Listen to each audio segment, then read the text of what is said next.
Welcome to the Minnesota Vikings, Khyree Jackson, DB out of Oregon, man. The Vikings select him with the 108th pick in the draft. I'm going to tell you right now, man, is it a pick that's going to make you do backflips and jump out your seat? It's not. But let me tell you a couple good things that I noticed when I went and I started watching him, right? I had to take some time, and after we made the pick, I said, let me do some research. Let me go skim through a couple games and really see what I like, what I don't like. First of all, height's not an issue. Physicality is not an issue. He isn't the bulkiest guy, but I'm gonna tell you, the dude does not care about his body, like in a good way though, in a good way. Meaning he will lay it on the line for the squad. He will, and especially at the line of scrimmage. He plays good in the box. I'm telling you, he reminds me of, if we can compare him to a guy we have on our team already, it's gonna be Josh Metellus. Now, do I believe that Khyree Jackson's gonna come in and he's gonna start right away, or he's gonna make an impact right away? Probably not. I don't think so. But I do believe there's some potential there, and that's what this pick is all about. I mean, it's the 108th pick.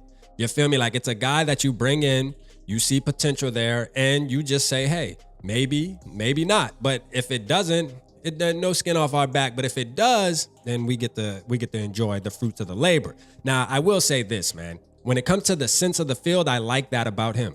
And what I mean by that is, it's like, so for example, the Washington game, he had an interception in the Washington game, and just being in the right place at the right time, just knowing your assignment, he tends to do that. Now when it comes to playing man to man, when he comes to playing, better competition like the Washington wide receivers, he struggled a little bit. The boy struggled a little bit, but the sense of the ball, knowing where the ball is, I like that. He has a smidget of some ball hawking skills that if he keeps on working at it, he can honestly become a decent player.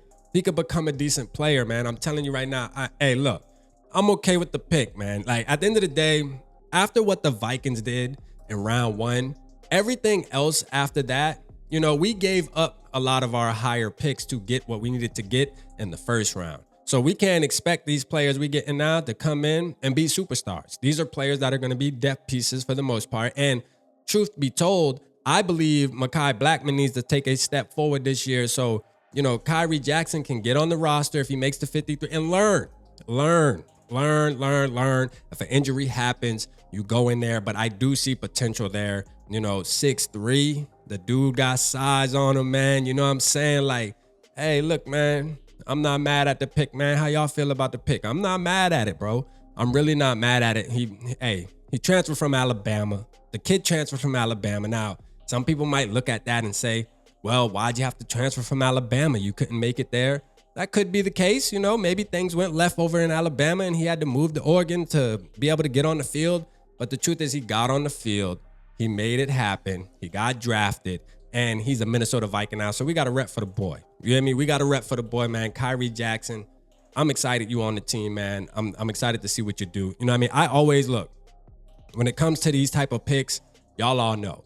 When we got Cameron Dansel around the same damn time. And Cameron Dansel was my boy. I felt like Cameron Dansel was a dog. So, I mean, there's a possibility that Jackson can come in and earn a starting spot. I mean, that's not out of the question. But although my prediction is going to say otherwise, I wouldn't be surprised if it does happen, because it happens, especially at the cornerback position, man. Sometimes you're just a dog, bruh. And when you get on a certain type of roster, like you take that next step in your career, sometimes that shit just start coming out of you more and more. And then like those coaches, and what matters the most, speaking of coaches, is Brian Flores. Brian Flores is going to make any defender, in my opinion, look a little better than what they are. And when you got a guy like Khyree Jackson that I see that's really good at the line of scrimmage, that's a really good run supporter, I think that Brian Flores will find a way to use him. He will find a way, that because if he has good run support at the next level in the NFL like he did in college, then I'm going to tell you right now, man, he definitely will get up on that field. He'll get up on that field, especially with Brian Flores being his defensive coordinator. Y'all let me know how y'all feel about Khyree Jackson, man. I'm okay with the pick. Like I said, man, hey, it is what it is. We got a body. You hear me? We got a body. Let's hope that he goes out there and stacks the bodies, because Louis Cine hasn't showed us yet. You know what I'm saying? Hey, the Vikings met him at the Senior Bowl, and he said, look here, I'm ready to run through some faces. Hey, if they don't fall, I'm coming and I'm going to do it again. You know what I'm saying? Hey, anybody that has a mentality like that, sign me up. I want him on the squad, man. I think he's a dog, man. Hey, look here, man. Hey, he got that dog mentality. Let's rock. Let me know how you feel. I'll let your boy.